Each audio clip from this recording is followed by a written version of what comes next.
Eto Madagasikara ny atsasamanilan'ny malagasy dia saika tsy hanasa avokoa ary ny iray amin'ireo folo manana asa indray no any mba manana asa mifanaraka amin'ny tokony ho izy ny akamaroan'ny malagasy anefa dia miaina ao anatin'ny tsy fanajana ny zon'ny mpiasa ary tsy mifanaraka amin'ny asa izay ataony ihany koa ny vola azo ao anatin'ny fanatanterahana izay asa izay misy ny fanadihadiana angonina miompana amin'izay.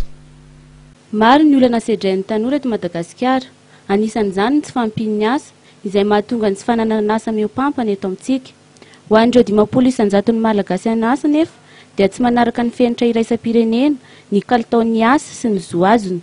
Famoronana asa ho an'ny tanora, fampiofananaraka asa mifanaraka amin'ny tontolo misy sy mifandray amin'izay takian'ny mpampiasa, fametrahana ny tontolon'ny asa mendrika, fiarovana ny ara-tsosialin'ny mpiasa, ireo ny fandaharana asan'ny fitondrana malagasy sy ny BIT na ny birao iraisam-pirenena momba ny tontolon'ny asa izay atao mandritra ny 5 taona. Lahara-pahamehana tokoa ny fanamboarana ny sehatry ny asa eto Madagasikara izay arahan'ny fitondram-panjakana, ny mpampiasa ary ny solotena mpiasa misalaha mba ho fampandrosoana.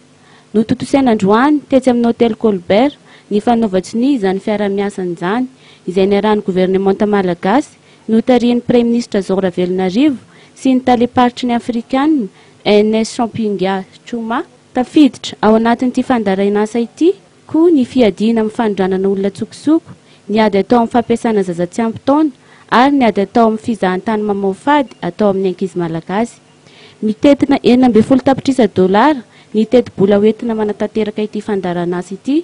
Natao indrindra izao mba ho fampandrosoana ny ara-toe-karena, ny ara-tsosialy, ny tontolo iainan'ny tsirairay mba ilana ao anatin'ny fahatrana sy alana amin'ny tsy fitoviana. Asa mendrika mifanentana amin'ny asa atao, ny karama izay mahavelona ny ankonana, izany no foronina. Samba ny tao anatin'ny 70 taona, nesan'ny BIT no nisy taleparitry ny Afrikanina tonga teto Madagasikara dia NS Champinga Chuma. Mametraka ny fahavononany hiara-iasa amin'ny gouvernemanta malagasy ny OIT ary manantena fiara-miasa tsara. Mbola hitety faritra izy araka izany hijery ny fanampiana ara-teknika hoentina hanamafisana ny fiara-miasa eo amin'ny malagasy.